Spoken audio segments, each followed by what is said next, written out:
Welcome to my YouTube channel. ये questions हैं multiple choice question chapter 3 linear equation two variable से। पहला question है the linear equation 2x minus 5y equals to 7 has a unique solution, two solutions, infinitely many solution and no solution. तो जो linear equation two variable होती है उसमें infinitely many solutions आते हैं। उसका रीज़न ये है कि हम x और y की कोई भी वैल्यू, x की मैं कोई भी वैल्यू यूज़ करूँगा तो उसके अकॉर्डिंग y की वैल्यू बदलती जाएगी। तो मैं कोई भी वैल्यू यूज़ करूँ तो जितनी हमारे पास इनफाइनाइट नंबर्स हैं तो इसलिए इसके भी जो आंसर आएंगे वो इनफाइनाइट आएंगे। Which of the following represent a line parallel to y axis. तो जो line parallel to y axis होती है उसकी कंडीशन होती है x equals to a। x equals to a means हमारे पास जो आएगा वो सिर्फ x वेरिएबल आएगा और उसकी कोई कांस्टेंट वैल्यू होगी। तो इसमें अगर हम कंडीशन देखें तो जहाँ पे एक सिंगल वेरिएबल यूज़ किया जाएगा वही पे होगा।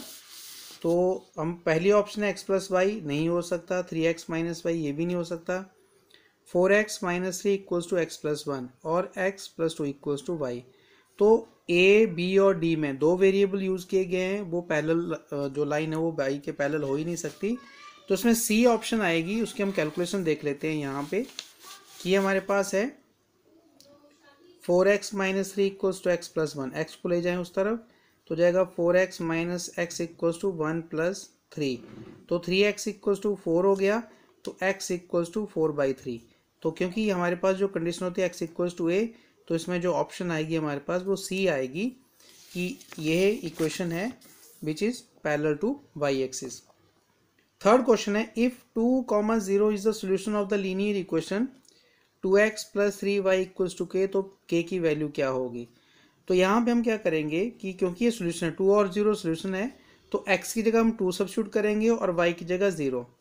तो y की जगह 0 सब्स्टिट्यूट करने से आपके पास 3y है वो खत्म हो जाएगा और आपके पास रह जाएगा 2 × 2 4।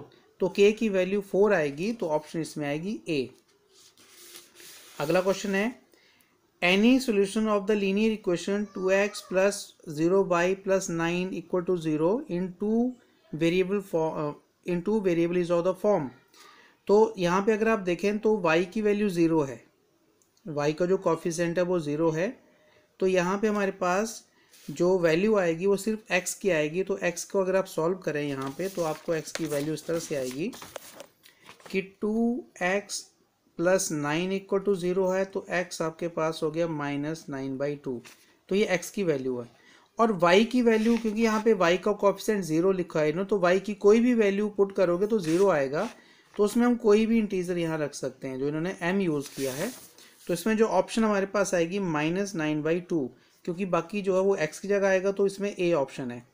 बाकी यहाँ पे ये भी y की वैल्यू है, ये भी y की वैल्यू है, ये -9 जो हो ही नहीं सकता। तो इसमें जो ऑप्शन आएगी वो ए ऑप्शन है जो इसका आंसर होगा।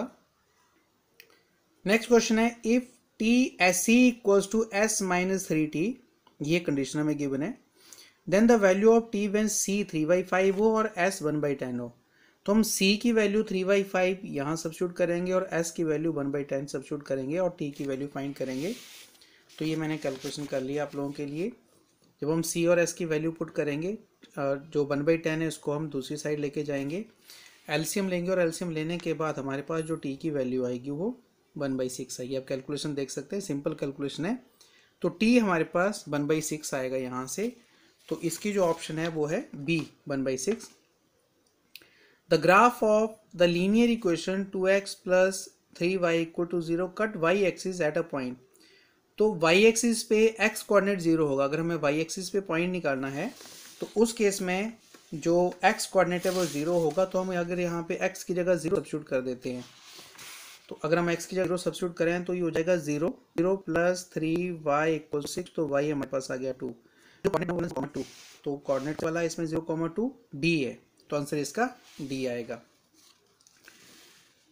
The equation x equals to 7 in two variables can be written as. जब भी हम किसी इक्वेशन को, हमारे पास है x इक्वल्स टू 7, तो अगर हमें 2 वेरिएबल लिख रहे हैं तो उसमें हमें एक वेरिएबल जो सेकंड वेरिएबल है वो ऐड करना पड़ेगा।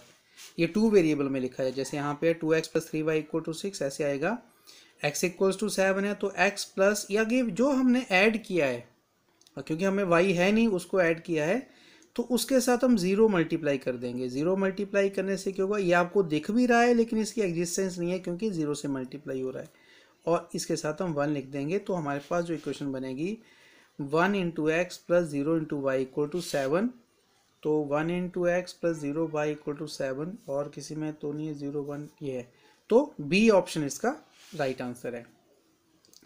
Any point on x axis is of the form, तो अगर कोई भी पॉइंट एक्स एक्सिस पे होगा तो उसका वाई कोऑर्डिनेट 0 हो जाएगा।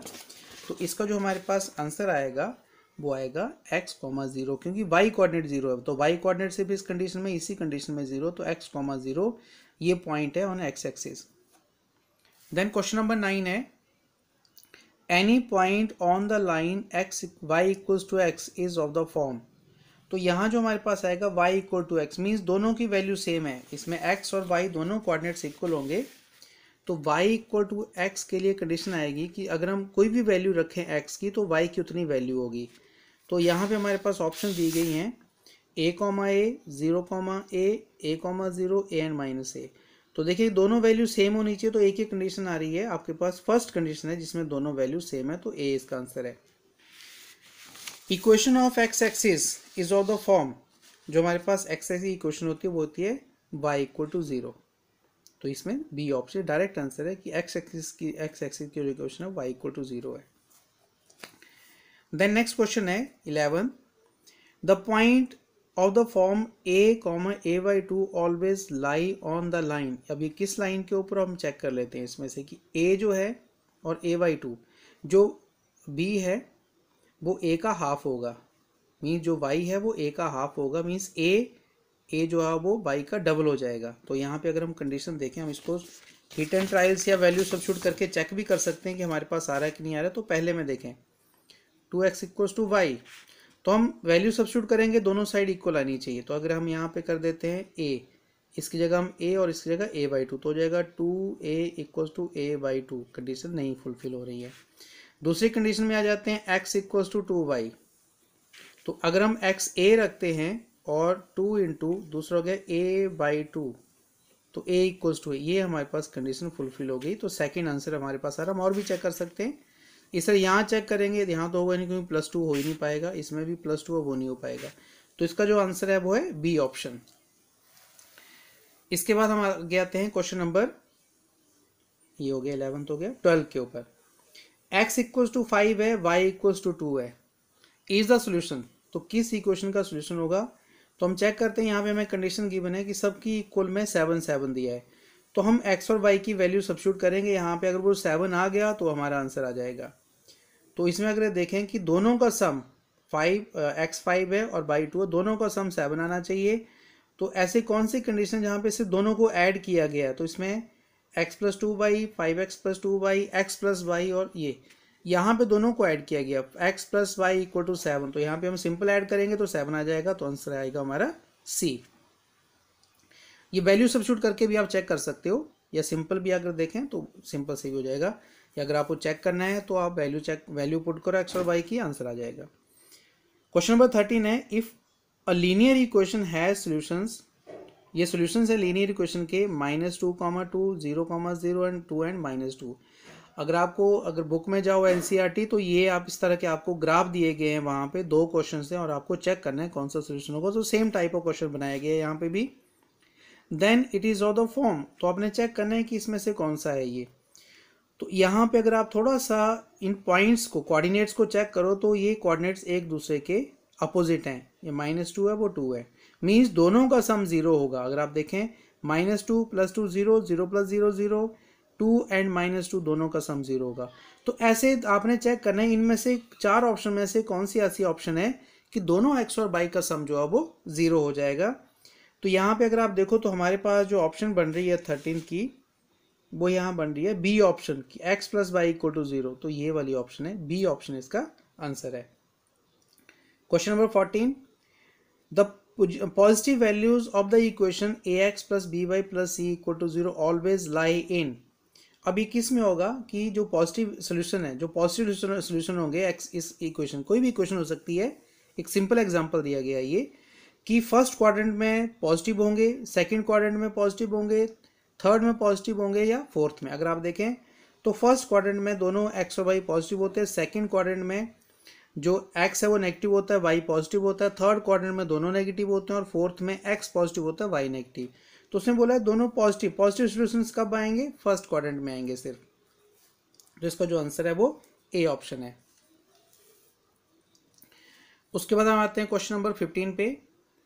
The graph of the linear equation 2x + 3y = 6 is a line which meet x axis at the point. तो x एक्सिस को मीट करना है तो y कोऑर्डिनेट 0 होना चाहिए। तो y कोऑर्डिनेट 0 के लिए हमें y की जगह 0 सब्स्टिट्यूट कर देना, तो 0 ये 0 हो जाएगा। तो 2x = 6 आएगा, तो x = 3। तो इसमें आएगा 3,0। तो हमारे पास जो ऑप्शन आ रही है वो डी ऑप्शन आ रही है। तो ये है 3,0 पे ये x एक्सिस पे मीट करेगा।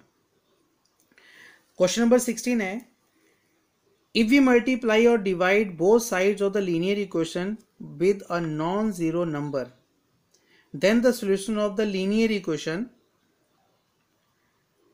changes, remains the same, changes in case of multiplication only, changes in case of division only।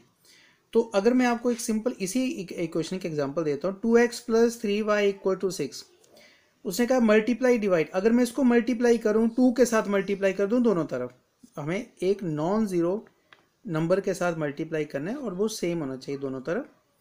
तो अगर मैं इसको पूरी इक्वेशन को 2 से मल्टीप्लाई करूं तो भी मेरे सॉल्यूशन जो वो सेम ही रहेंगे। अगर मैं कोई और इक्वेशन लिख लूँ जिसमें वो डिवाइड कर सकते हो, जैसे यहाँ पे तो डिफरेंट नंबर्स हैं, अगर मैं इस तरह से करूँ कि 2x + 4y = 6 और इसको मैं सारी दोनों तरफ जो है वो 2 से डिवाइड कर दूँ, तो भी जो मेरे सॉल्यूशंस हैं वो सेम रहेंगे। Then the solution of linear equation will remain same. तो इसका जो आंसर आएगा वो बी ऑप्शन होगा। इसे सेम नंबर से डिवाइड मल्टीप्लाई करने से कोई फर्क नहीं पड़ता, वो सेम ही रहेंगे, सॉल्यूशन सेम रहेंगे। देन क्वेश्चन नंबर 17 है, the solution of the equation. तो ये तो सिंपल ही है, इनको आप एलसीएम लेके सॉल्व करो।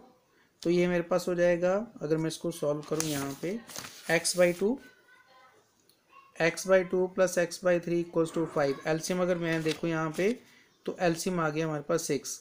तो ये हो गया 3x + 2x = 5। तो ये हो गया 5x/6 = 5। 5 से 5 कट गया, x हो गया 6। तो इसकी जो वैल्यू आएगी वो 6 आएगी। तो आंसर 17 का जो है हमारे पास आ गया बी। उसके बाद अगला क्वेश्चन है 18th question, the linear equation 2x = 5x = 2y has. तो